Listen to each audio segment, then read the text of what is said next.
কিভাবে এই যে বিগত স্বৈরাচার তারা কিভাবে বাংলাদেশের প্রতিটি প্রতিষ্ঠানকে, বাংলাদেশের অর্থনীতি বলেন, বাংলাদেশের বিচার ব্যবস্থা বলেন, বাংলাদেশের প্রশাসন বলেন, বাংলাদেশের শিক্ষা ব্যবস্থা বলেন, স্বাস্থ্য ব্যবস্থা বলেন, প্রত্যেকটি ক্ষেত্রকে কিভাবে তারা ধ্বংস করে দিয়েছিল। এবং এই অবস্থা করেছিল বলেই দেশের মানুষের উন্নয়নের জন্য, দেশকে সামনে এগিয়ে নিয়ে যাওয়ার জন্যই রাষ্ট্রের বিভিন্ন কাঠামোর পুনর্গঠন প্রয়োজন। এবং এর উপরে ভিত্তি করেই, এই কারণেই এই কারণেই আমরা আজ থেকে বাংলাদেশ জাতীয়তাবাদী দল প্রায় 2.5 বছর আগে 31 দফা আমরা জাতির সামনে উপস্থাপন করেছি।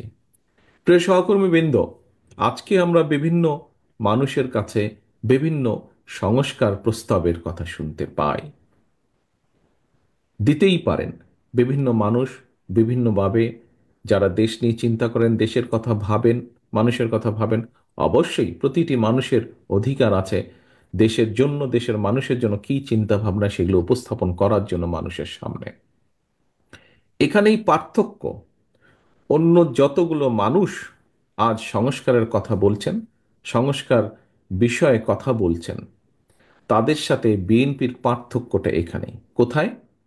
বিএনপি স্বৈরাচার যখন অস্ত্রের জোরে ক্ষমতা দখল করে রেখেছিল, যখন মানুষকে, আমাদের শত শত নেতাকর্মীকে গুম খুন করার মাধ্যমে ক্ষমতা ধরে রেখেছিল, যখন দেশের লক্ষ লক্ষ মানুষের উপর অত্যাচার নির্যাতন চালিয়ে মানুষের ভোটের অধিকারকে হরণ করে ক্ষমতা দখল করে রেখেছিল, তখন তার সেই রক্তচক্ষুকে উপেক্ষা করে বাংলাদেশ জাতীয়তাবাদী দল দেশের মানুষের সামনে 31 দফা উপস্থাপন করেছে।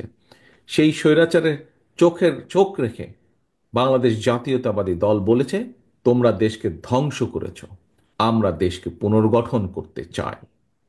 প্রিয় সহকর্মীবৃন্দ, সেই সময় আমরা, আমাদের পাশে, আমাদের সাথে কিছু রাজনৈতিক দল ছিলেন, আন্দোলন অংশগ্রহণ করেছিলেন বাংলাদেশের গণতান্ত্রিক কতগুলো রাজনৈতিক দল। সেই দলগুলোকে আমরা সাথে পেয়েছিলাম। তাদের সাথে আলোচনা করে, তাদেরকে সাথে নিয়ে আমরা 31 দফা উপস্থাপন করেছিলাম।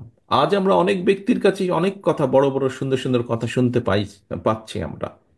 অনেকের অনেক সুন্দর সুন্দর কথা আমরা দেখতে পাচ্ছি পত্রিকার মাধ্যমে, মিডিয়ার মাধ্যমে। কিন্তু সেদিন এইসব ব্যক্তির কাছ থেকে আমরা কোনো সংস্কারের কোনো কথা শুনতে পারিনি।